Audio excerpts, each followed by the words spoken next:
to another episode of On the Sofa with me, your girl, Lil Sonya. And I have the pleasure of having a fellow podcaster herself, Successful Toy, is on the sofa with us tonight. Hey, honey. Hey, how y'all doing? I was just calling her the hardest working podcaster I know. Thank you, thank you. Somebody seeing my work. That means I'm doing something right. Man, because she always got something streaming, but I'm here for it and I love it. So, Toy, I don't know if you got a chance to check out any of my episodes, but what I like to ask my guests before we dive deep into anything else is to pick a number for me, no greater than your current age. Let me know what that number is. 11. 11. I love that number. Okay, Toy, so now you have the pleasure of letting us know how 11-year-old Toy ties into the Successful Toy today. Shit. Okay. Okay, so the 11-year-old Toy has nothing to do with this toy today, baby. The 11-year-old Toy made this toy who she is right now. I feel like that's why I'm like so kind of like not uptight, but the 11-year-old me, she was touched by somebody she wasn't supposed to be touched by. The 11-year-old me was, like, I was living with my grandma. She wasn't playing that shit. I was living with my, wait, I can cuss on here? Uh-huh. Okay. We ain't on TikTok. Okay. And yeah, because they just, yeah, we'll talk about that off. Yeah, the 11-year-old me, like, I stayed in fights because people used to call my mama a crackhead because my mama used to do drugs. So my grandmother raised me. So I had to get in fights. And these are people that used to be my friends. And then when they fall out with me or they get mad at me, they want to bring up my mama addiction in my face and things like that. The 11-year-old me, I wasn't a hot ass, but the 11-year-old me, they always used to call me a liar. So when I was touched, I never told nobody until I was 33. I didn't tell my mom until I was 33 years old. I've been there. Yes. Yes. So the 11-year-old Toy is the part of you that's either healing or has healed. Yeah. Has healed. I feel like I haven't healed. I feel like I just started healing because I'm talking about it more, because I never had an outlet. So a lot of stuff I used to keep inside.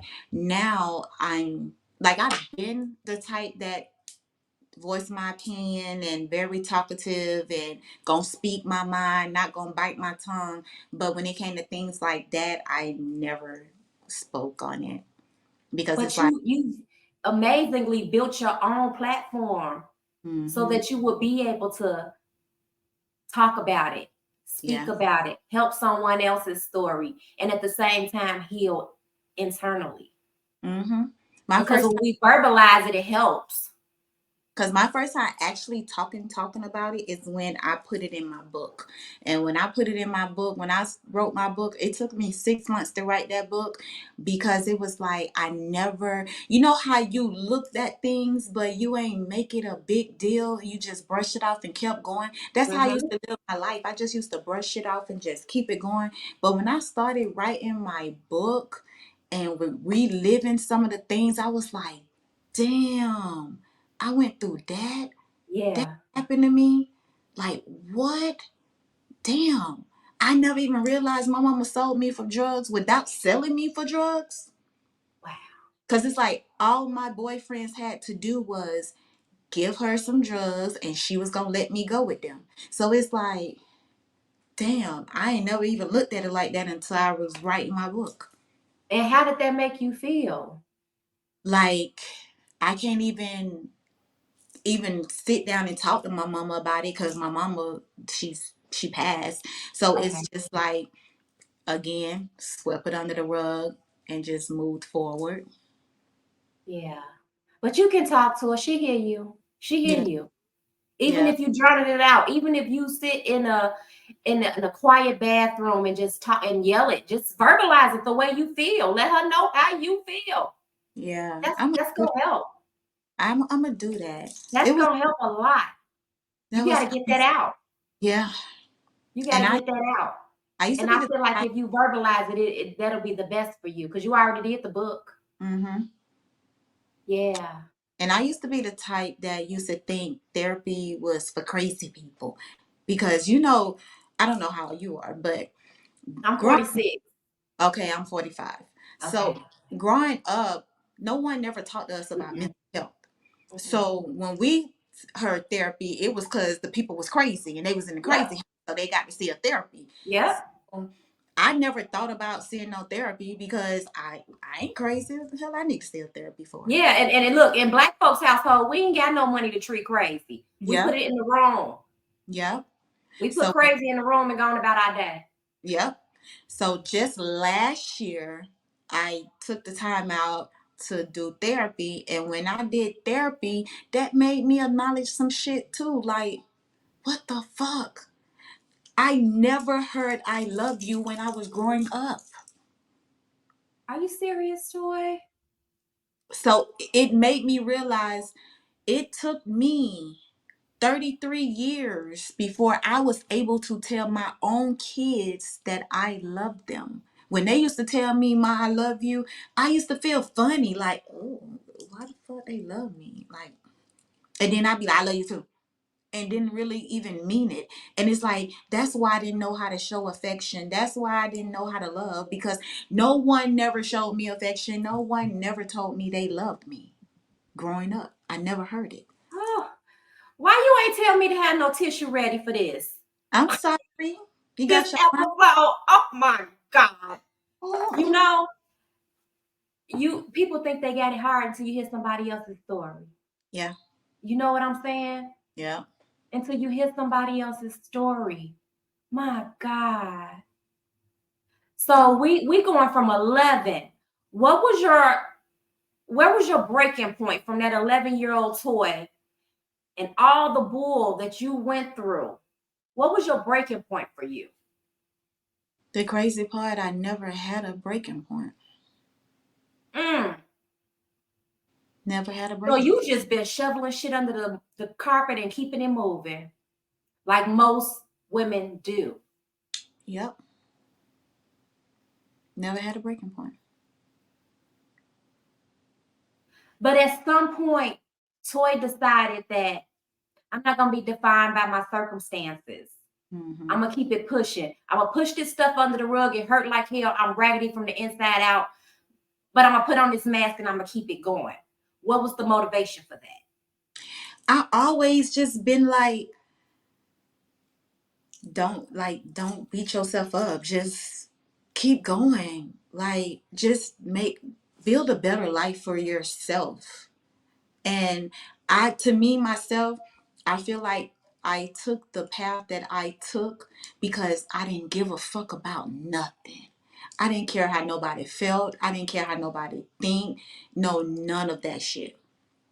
I didn't care about nothing.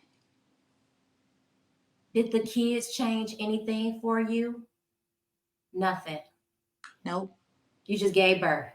I was telling someone on their podcast the other day, I feel if I would have had a daughter, I probably would have. I have 3 boys, all adults.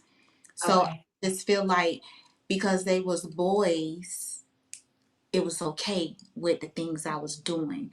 But if I would have had a daughter, I would have never did none of the things I was doing because I used to be a stripper.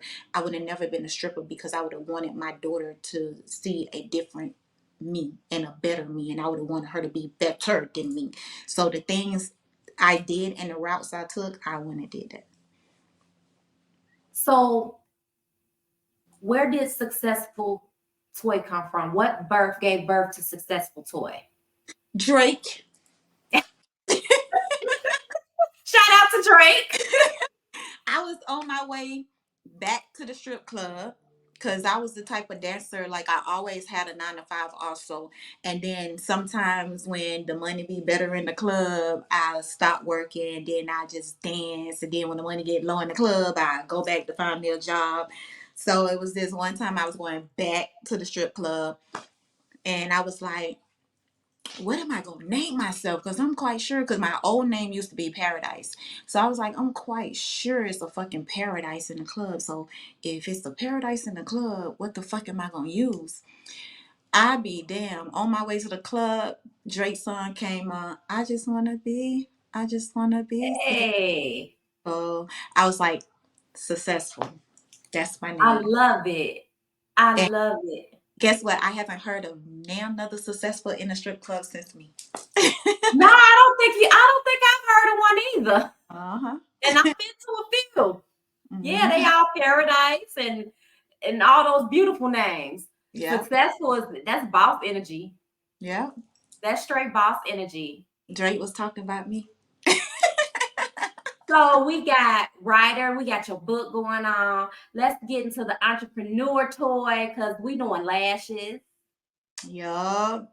We doing lashes now. We doing eyebrows now.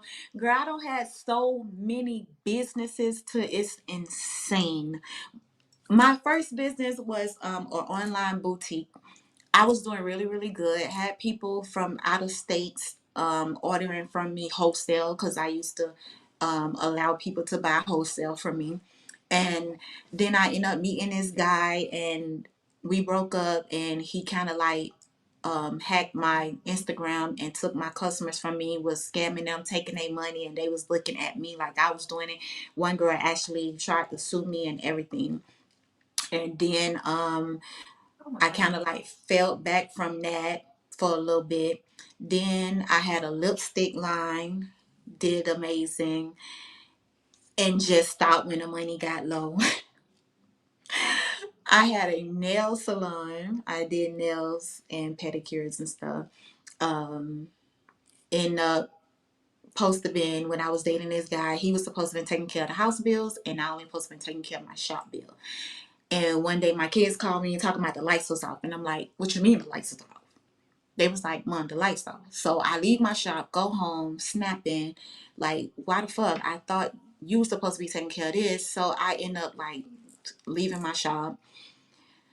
Then this t-shirt line that I have, my Are You Successful? I started that in 2014. I'm just rebirthing it. Okay. And then yeah, the new journey that I'm on is the lash and the eyebrows. Okay, and how's that going for you? It's starting off slow because I'm just getting into it. I haven't Okay. took my lash class yet. I go to Atlanta on the 23rd to take my lash class, but I did my eyebrow class last Monday. So now I'm just trying to build my clientele and get as many models I can get to perfect my craft. Now, are you in a shop with that or are you doing Mhm. it At the house. straight up?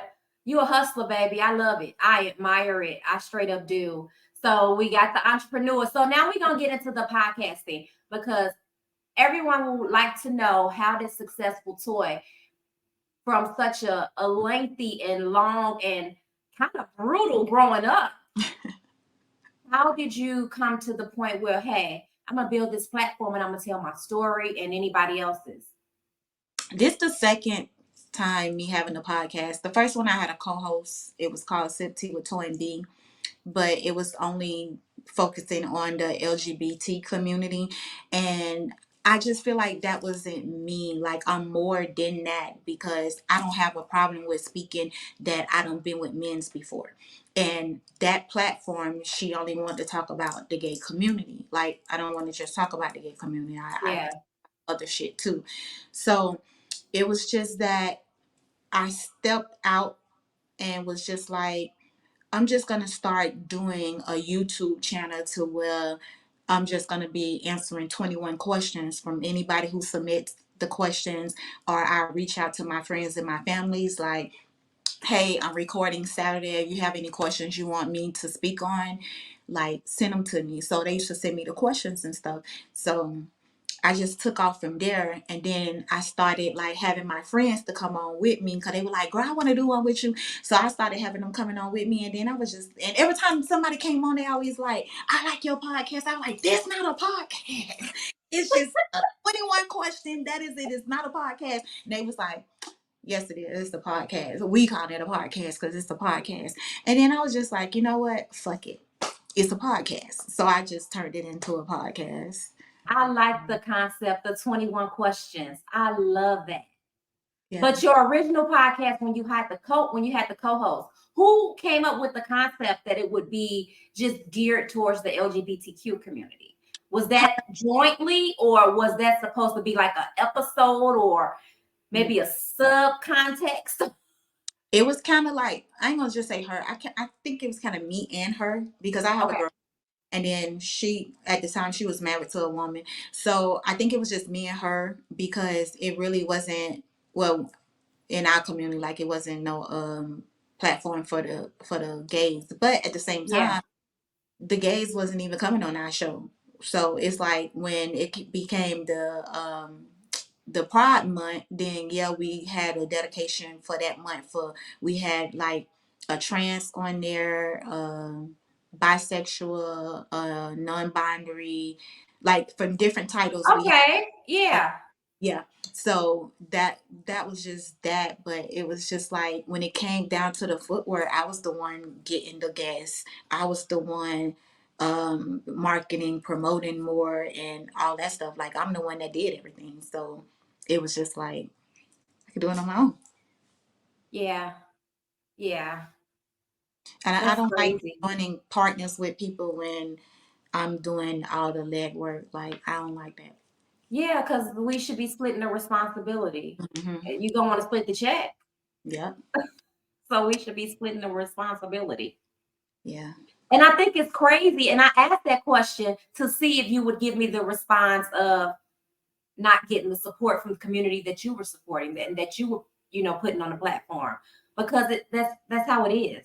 Mm-hmm. And I don't understand it.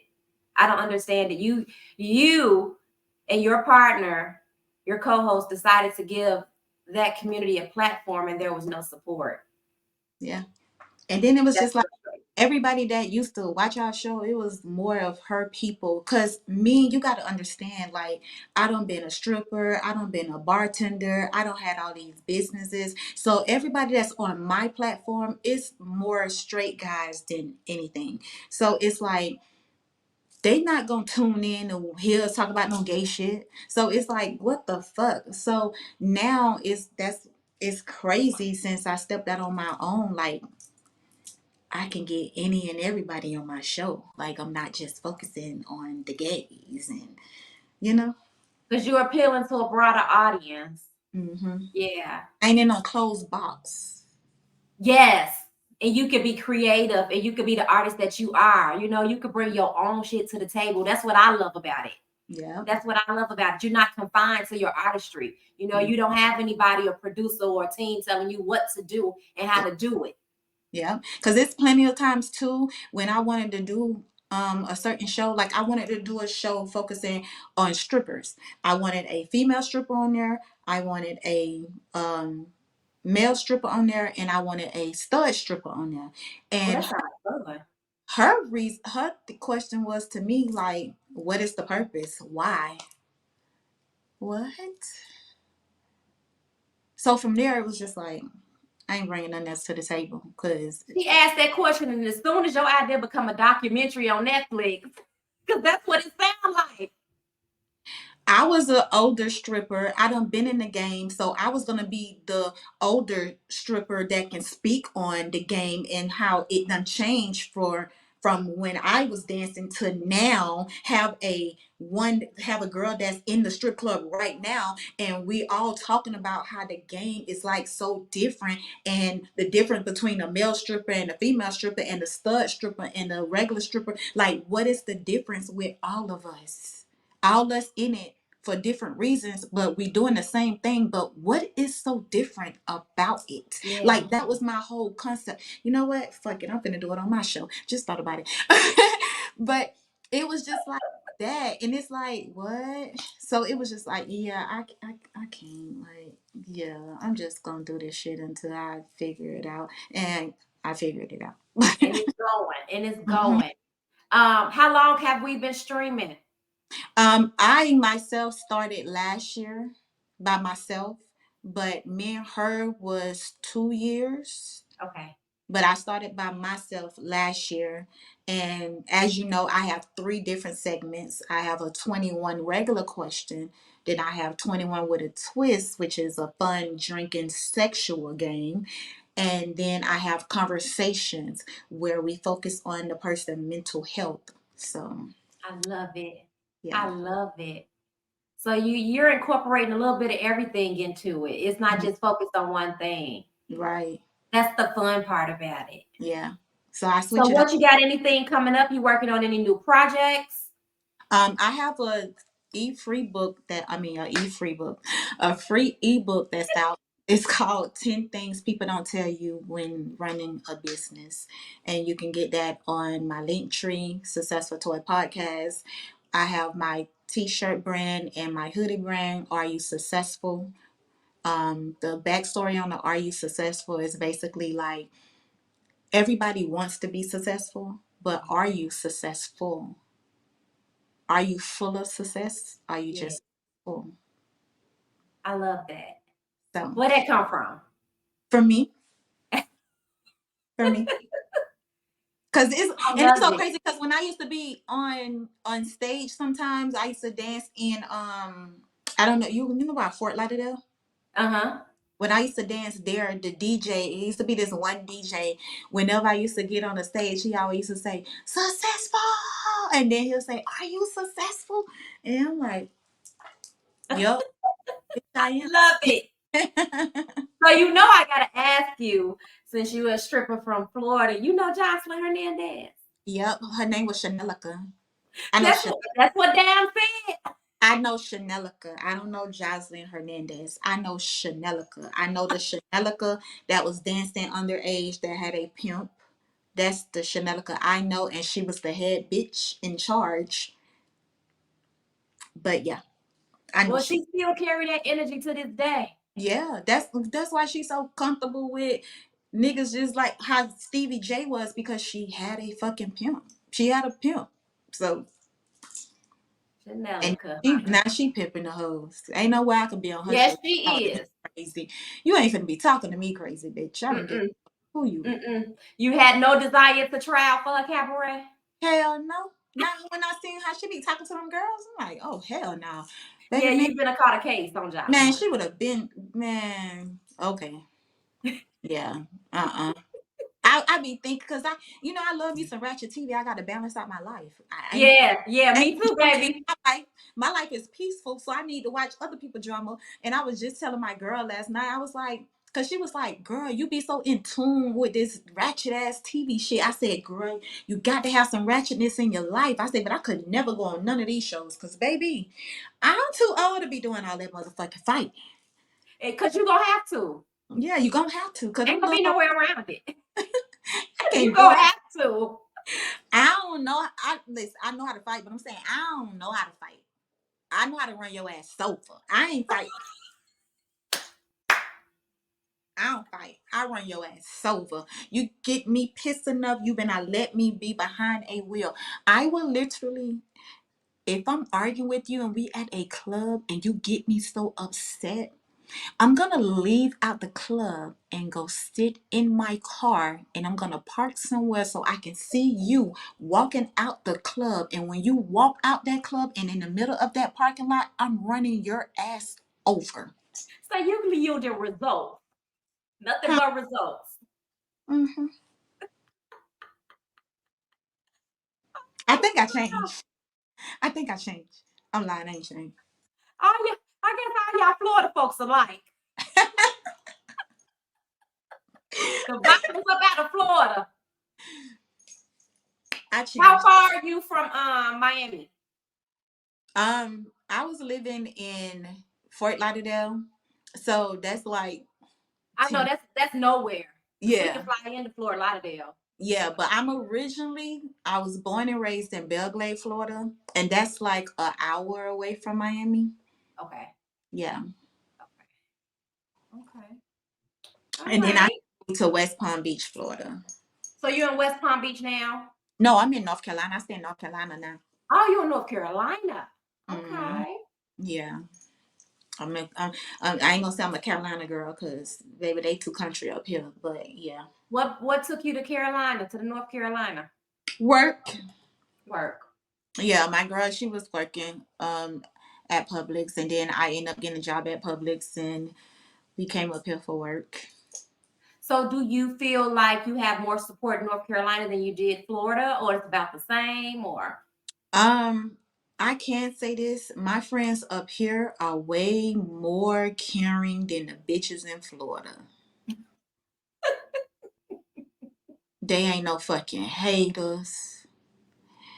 They just the one my friends up here though, they just don't know how to support. Like they so accustomed to the way they is up here to it's like they don't know about support. And I have to tell them like you don't even have to get nothing from me. Just y'all know I'm not from here. Just post my stuff on y'all page and then the people will come.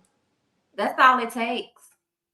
They That's don't all. know that. If you have friends that's not business minded, they not gonna think like, oh, I'm gonna share my friend's stuff. So you have to Yeah. tell them. If you don't tell them, they don't know. So I don't even be faulting them. And You I don't. got some of them that won't even like your post. But one thing I can't say about my friends now, they gonna be liking it and they gonna hype me up like a motherfucker. That's what I love Yeah. about. That's what I love about my friends in North Carolina. Now them hoes back in Florida, they ain't sharing your shit. They ain't liking it. But then when they get on the phone with you, they friend, I see you doing this and that. Well, how you ain't liking and you ain't sharing. Right.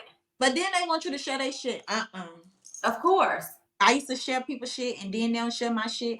And it ain't even all about, oh, I'm only doing it because I want you to share my shit. Like, no, I see your shit. I'm sharing your shit if I fucks with you. But I don't be getting the same energy in return. It's okay because that's why they create these groups that we happen to find each other in and Yep. things of that nature because you do have your soul tribe out there. The people Yep. you think are your friends and family may not be your tribe.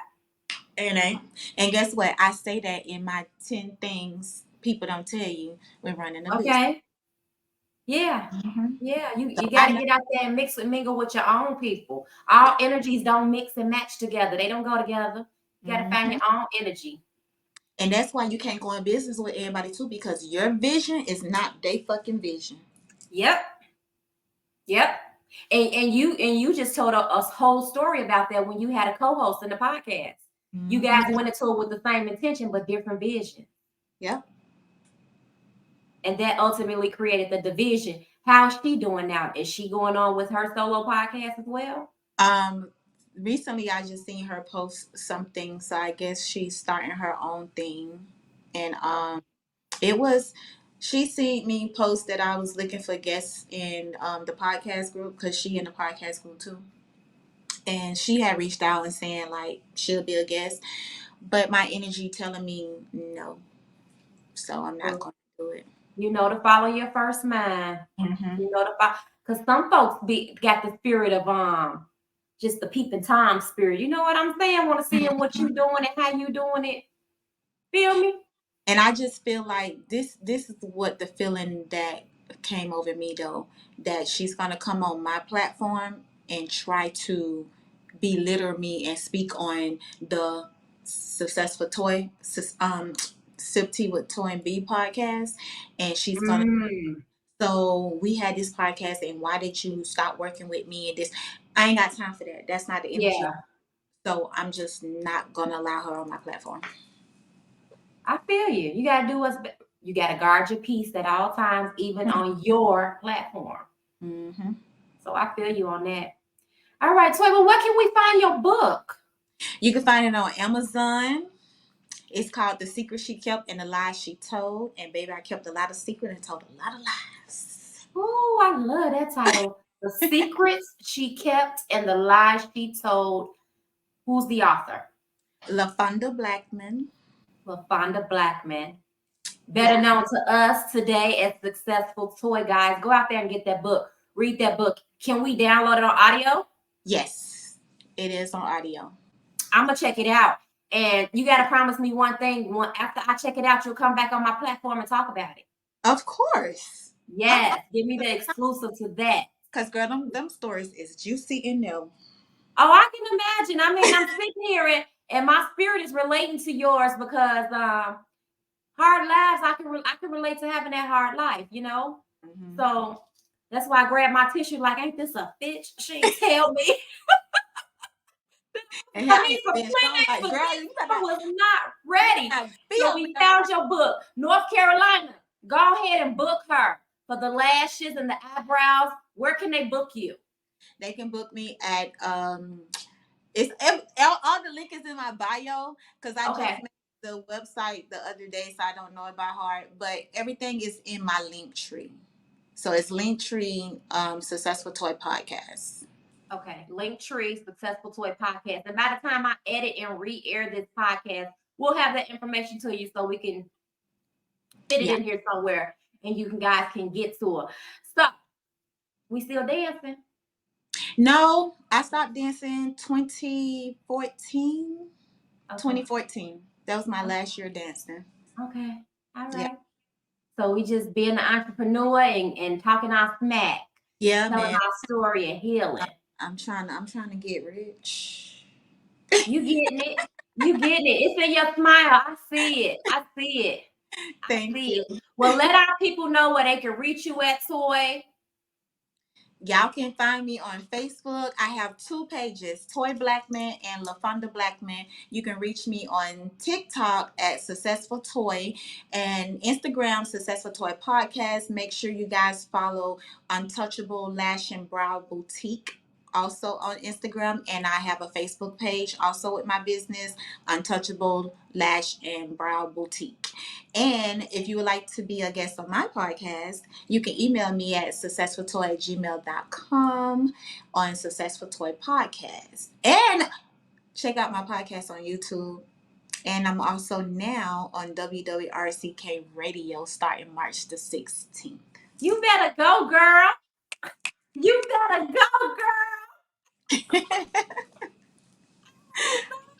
Love to see women being successful in doing their thing, especially our women.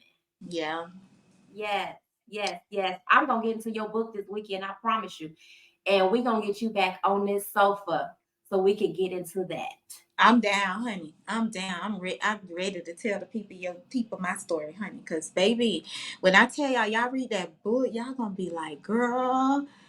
Baby, them people used to be inboxing me saying, now, why you did that? Why you still with this person, friend? Why you... Baby. Life's lessons. Baby. Shit happens. You wouldn't be sitting right here today if it wasn't for those lessons. So, yep. We're going to take them with a badge of honor. Yep. I love my lessons. Yeah, you got to. You can't let them define you because you are not who you are here. You are the spirit. Here to have a human experience. Yeah. And you doing it, baby, and you wearing it with a smile, and I love it. So we gonna get up out of here and let you go because we both of us have had long days. You see my hair? It went from down. It's okay. We here, and I'm glad you came. Thank you for having me. I enjoyed myself. Ma'am, I gotta get on yours next.